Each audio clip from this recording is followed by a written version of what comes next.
स्वार्थी देह माझा पडावा उपेक्षू नको गुणवंता अनंता रघुना जगा मागणे चिरंता जय जय रघुवीर समर्थ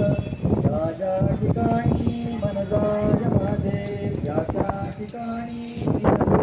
तुझे इथे विको मस्तकच्या ठिकाणी येते तुझे सद्गुरुमाय दोन्ही गुरुर्ब्रह्मा गुरुर्विष्णू गुरुदेव महेश्वरा गुरु साक्षात परब्रह्म तस्मै श्री गुरवे नमः.